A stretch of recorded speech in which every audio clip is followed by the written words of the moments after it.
എന്ത് പറ്റി? ഈ പാർട്ടി ഒരു മൂടിയായിരിക്കുന്നല്ലോ. ഏത് ഗതികെട്ട നേരത്താണാവോ ആ സെക്കൻഡ് ഷോയ്ക്ക് പോകാൻ തോന്നിയത്? എല്ലാത്തിനും കാരണം ഇവളൊരുത്തിയാ. ഞാൻ എപ്പോഴേ പറഞ്ഞതാ സിനിമയ്ക്ക് പോണ്ടാന്ന്. I want news, hot news. എങ്കിൽ അങ്ങേർക്കങ്ങ് തൂങ്ങിച്ചതൂടെ? നല്ല ന്യൂസ് ആയിരിക്കുമല്ലോ.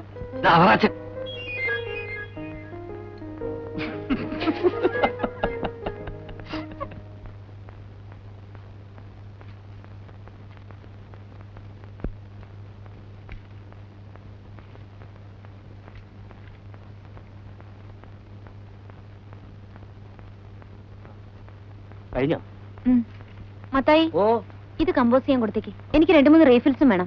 ശശി സാറിനെ മാനവ സാർ വിളിക്കുന്നു. ഇതാ വരുന്നു. ഇവിടെ ഒന്ന് ചുറ്റാതെ കൊണ്ട് കൊടുക്ക്.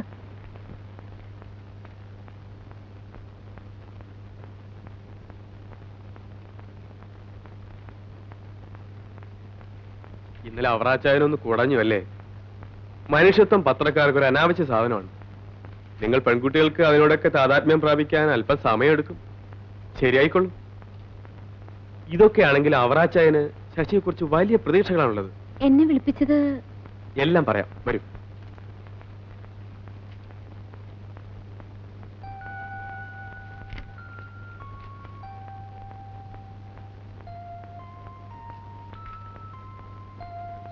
ഇരിക്കൂ.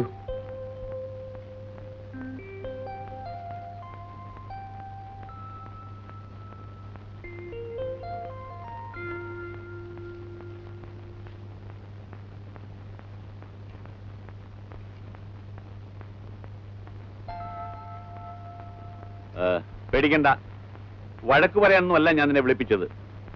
നിന്റെ കഴിവ് തെളിയിക്കാൻ ഒരു അവസരം കൂടെ തരാൻ പോവുകയാണ്. പറഞ്ഞോ? ഇല്ല, സാറ് പറയട്ടെ എന്ന് വിചാരിച്ചു. നിങ്ങളെല്ലാം ഇവിടെ ജോലിക്ക് വെച്ചിട്ടുള്ളത് ഇവിടുത്തെ ടെലിപ്രിന്റർ ന്യൂസ് ട്രാൻസ്ലേറ്റ് ചെയ്യാൻ വേണ്ടി മാത്രമല്ല. അതെല്ലാം നമ്മളെ തേടി വരുന്ന വാർത്തകളാണ്. തേങ്ങയുടെ വിലയിടിഞ്ഞു, അഖണ്ഡതയിലും അഹിംസയിലും അടിയുറച്ച് വിശ്വസിച്ച് മുന്നേറണമെന്ന് പ്രസിഡന്റ് ആഹ്വാനം ചെയ്തു. ഇതൊന്നും ഇക്കാലത്ത് വാർത്തകളല്ല. വായിക്കുമ്പോൾ ജനങ്ങൾക്ക് ആവേശം കൊള്ളുന്ന വാർത്തകൾ നാം തേടിപ്പിടിക്കണം. സെക്കൻഡ് ഷോ കഴിഞ്ഞു വരുമ്പോൾ വീണ് കിട്ടുന്ന വാർത്തകളല്ല നമുക്ക് ആവശ്യം എന്ന് സാരം. മനസ്സിലായോ? നോക്കൂ, ഇതത്ര പ്രാധാന്യമുള്ള ന്യൂസ് അല്ല, പക്ഷേ നമ്മളിത് പ്രാധാന്യമുള്ളതാക്കണം. മേഴ്സി കൊലക്കേസിലെ പ്രതി രവി വർമ്മയെ ഈ മാസം 21-ാം തീയതി തൂക്കിക്കൊല്ലാൻ പോകുന്നു. അയാളുടെ ദയാഹർജി പ്രസിഡന്റ് തള്ളിക്കളഞ്ഞു. നാളത്തെ എല്ലാ പത്രങ്ങളിലും ഈ വാർത്ത വരും, നമ്മുടെ പത്രത്തിലും. 17 ദിവസം കഴിയുമ്പോൾ ഒരു വാർത്തയുടെ പത്രങ്ങളിൽ വരും, രവിവർമ്മയെ തൂക്കിക്കൊന്നു. നമുക്കത് മാത്രം പോരാ, രവിവർമ്മ ഇനി 17 ദിവസം കൂടെ ജീവിച്ചിരിക്കും. അതിനുള്ളിൽ തിരുവനന്തപുരം സെൻട്രൽ ജയിലിൽ ചെന്ന് അയാളുമായി വിശദമായി സംസാരിച്ച് ഒരു ഫീച്ചർ തയ്യാറാക്കും. തൂക്കിക്കൊലയ്ക്ക് വിധിക്കപ്പെട്ട മറ്റ് 4 പ്രതികൾ കൂടെ അവിടെ ഉണ്ട്. അവരെയും കാണണം, അവരുടെ കഥയും എഴുതണം. പക്ഷേ രവിവർമ്മയ്ക്കായിരിക്കണം ഇമ്പോർട്ടൻസ്. അയാളാണല്ലോ ഗ്ലാമറുള്ള കൊലപാതകം ചെയ്തത്. സുന്ദരിയും ഗർഭിണിയുമായ സ്വന്തം ഭാര്യയെ വിവാഹമോചനം ചെയ്ത് അന്ന് രാത്രി തന്നെ കൊലപ്പെടുത്തി. എന്താ തന്റെ മുഖം വല്ലാതിരിക്കുന്നത്?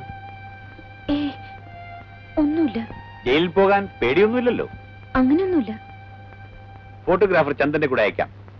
അജിത്ത് ആയിരുന്നു ഇതിനൊക്കെ പറ്റിയ ആൾ. പക്ഷേ ക്രിക്കറ്റ് ടെസ്റ്റിന് പടം എടുക്കാൻ അജിത്ത് പോയാലേ ശരിയാവുള്ളൂ. നാളെ തന്നെ തിരുവനന്തപുരത്തേക്ക് പുറപ്പെട്ടുള്ളൂ. യാത്രയ്ക്ക് താമസത്തിനുള്ള അറേഞ്ച്മെന്റ് എല്ലാം ചെയ്തിട്ടുണ്ട്.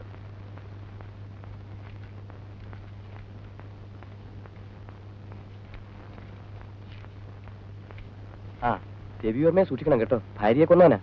അയാളുടെ ഭാര്യ മെഴ്സി സുന്ദരിയായിരുന്നു എന്നാ പറഞ്ഞു കേട്ടിട്ടുള്ളത്. ആയിരിക്കണമല്ലോ. മോഡലിങ്ങിനൊക്കെ നടക്കുമ്പോ നല്ല സൗന്ദര്യവും സ്വല്പം എക്സ്ട്രാ കരിക്കുലർ ആക്ടിവിറ്റീസും ഒക്കെ ഉണ്ടാവണമല്ലോ. രവിവർമ്മ അത്ര മോശക്കാരനൊന്നും അല്ലെന്ന് പലരും പറഞ്ഞു കേട്ടിട്ടുണ്ട്. എത്ര മോശക്കാരനാണെങ്കിലും എന്താ, കല്യാണം കഴിഞ്ഞാലെങ്കിലും ഇവളുമാർക്ക് ഈ എക്സ്ട്രാ കരിക്കുലർ ആക്ടിവിറ്റീസ് നിർത്തിക്കൂടെ? അല്ല, ശശി പറ, മേഴ്സിക്ക് എന്തിന്റെ കുറവായിരുന്നു? രവിവർമ്മയ്ക്ക് പണമുണ്ടായിരുന്നു, സൗന്ദര്യമുണ്ടായിരുന്നു.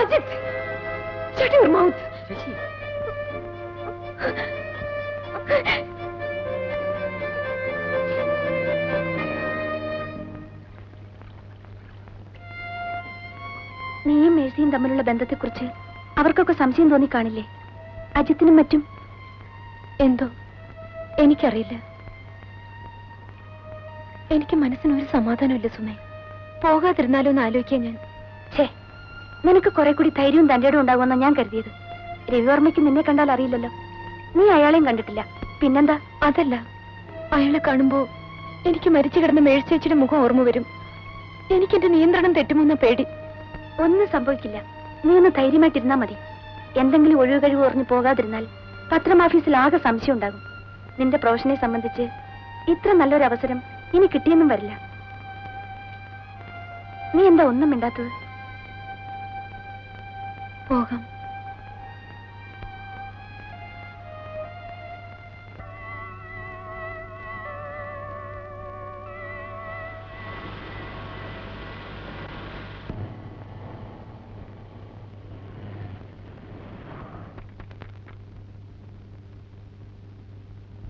അങ്ങോട്ട് പാർക്ക് ചെയ്തോളൂ. ശരി.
സത്യത്തിൽ മിസ്റ്റർ എബ്രഹാം വിളിച്ച് പറഞ്ഞിരുന്നുവെങ്കിലും വരുന്ന റിപ്പോർട്ടർ ഇത്ര ചെറുപ്പമാണെന്ന് ഞാൻ കരുതിയിരുന്നില്ല. എന്താ മിസ് ശശികലയ്ക്ക് ഈ പ്രൊഫഷനോട് ഇത്ര താല്പര്യം തോന്നാൻ? പത്രപ്രവർത്തനം എന്നൊക്കെ പറഞ്ഞാൽ സ്ത്രീകളെ സംബന്ധിച്ചിടത്തോളം വലിയ റിസ്ക് അല്ലേ? റിസ്ക് ആയിട്ട് ഞാൻ കാണാറില്ല. എനിക്കിത് ത്രില്ലാണ്. ഗുഡ്. ശശികല ജോലിയിൽ പ്രവേശിച്ചിട്ട് എത്ര കാലമായി? 6 മാസം. ഓഹോ, അതിനുള്ളിൽ ഇത്ര വലിയ ജോലികളൊക്കെ ഏൽപ്പിച്ചു തുടങ്ങിയോ? അപ്പൊ ശശികല ആള് സ്മാർട്ട് ആയിരിക്കണമല്ലോ.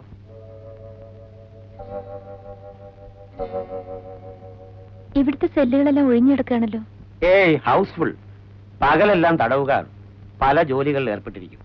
നെയ്ത്ത്, പാറ പൊട്ടിക്കൽ, കരകൗശല വസ്തുക്കളുടെ നിർമ്മാണം. തൊഴിൽ സമരങ്ങളില്ല, തുച്ഛമായ കൂലി. നമുക്കുള്ള സർക്കാർ സ്ഥാപനങ്ങളിൽ ഏറ്റവും ലാഭകരമായി പ്രവർത്തിക്കുന്ന ഒന്നാണ് സെൻട്രൽ ജയിൽ. ഫാക്ടറി കാണാൻ താല്പര്യമുണ്ടോ? ഏയ്. ഓ, അതല്ലല്ലോ പ്രധാന കാര്യം. വരൂ.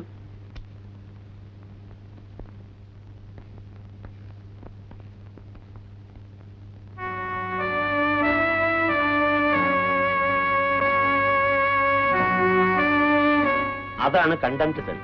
തൂക്കിക്കൊല്ലാൻ വിധിക്കപ്പെട്ട പ്രതികളെ താമസിപ്പിക്കുന്ന സ്ഥലം. അത് മാത്രം ഹൗസ്ഫുൾ അല്ല, ആകെ 5 പേരേ ഉള്ളൂ.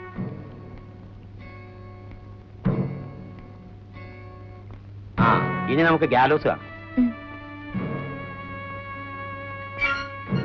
വരൂ.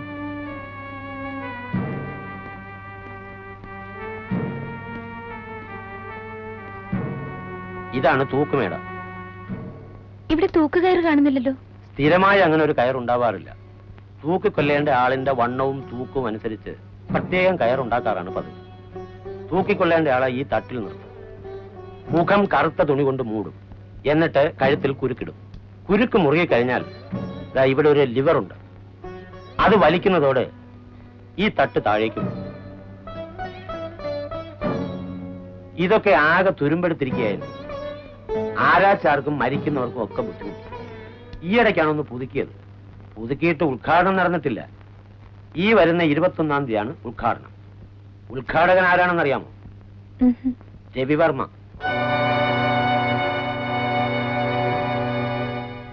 ഇന്ന് തന്നെ 5 പ്രതികളെയും കണ്ട് സംസാരിച്ച് തീർക്കാൻ പറ്റുമെന്ന് തോന്നുന്നില്ല. നാളെ കൂടെ ബുദ്ധിമുട്ടേണ്ടി വരും. എന്തായാലും വന്ന സ്ഥിതിക്ക് നമുക്കൊന്ന് തുടങ്ങി വയ്ക്കാം.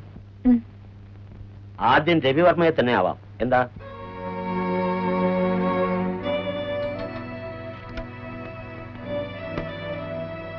ആ കണ്ടംപ്റ്റ് സെല്ലിൽ രവിവർമ്മയെ വിസിറ്റേഴ്സ് റൂമിലേക്ക് കൂട്ടിക്കൊണ്ടുവരും. ആരോ കാണാൻ വന്നിരിക്കുന്നു എന്ന് പറഞ്ഞാൽ മതി. പത്രക്കാരൊന്നും പറയണ്ട. Yes sir. പത്രക്കാരാണെന്ന് പറഞ്ഞാൽ ചിലപ്പോൾ അയാൾ വരാൻ മടി കാണിക്കും. വലിയ പണക്കാരനും രാജകുടുംബത്തിലെ അംഗവുമൊക്കെ ആയിട്ടും ഇന്നേ വരെ അയാളെ കാണാൻ ബന്ധുക്കളാരും വന്നിട്ടില്ല. ഇപ്പൊ വന്നത് വീട്ടുകാരാരെങ്കിലും ആയിരിക്കും എന്ന് ഓർത്ത് മടി കൂടാതെ ഓടി വരും. ആ, വിസിറ്റേഴ്സ് റൂമിൽ വെയിറ്റ് ചെയ്യൂ, 10 മിനിറ്റിനുള്ളിലെത്തും. ആ, നിൽക്കൂ. ഒരു ചെറിയ റിക്വസ്റ്റ് ഉണ്ട്. റിക്വസ്റ്റ് അല്ല, ഇറ്റ് ഈസ് എൻ ഓർഡർ. രവിവർമ്മയുടെ ഫിസിക്കൽ കണ്ടീഷൻ അത്ര ശരിയല്ല. പക്ഷെ അതൊരു ന്യൂസ് ആക്കരുത്. എന്ത് പറ്റി സർ? തടവ് പുള്ളികളെ തല്ലരുതെന്നാണ് ചട്ടം, പ്രത്യേകിച്ചും തൂക്കിക്കൊല്ലാൻ വിധിക്കപ്പെട്ടവര്. തല്ലേണ്ടി വന്നാൽ തല്ലാതിരിക്കാൻ ഒക്കുമോ? ഒരാഴ്ച മുമ്പ് പുള്ളി ജയിൽ ചാടാൻ ഒരു ശ്രമം നടത്തി. വാർഡന്മാർ പിടിച്ചു. ഇപ്പൊ സുഖമായി. 5-6 ദിവസം ചികിത്സയിലായിരുന്നു. ആ, അങ്ങോട്ട് പോയിക്കോളൂ.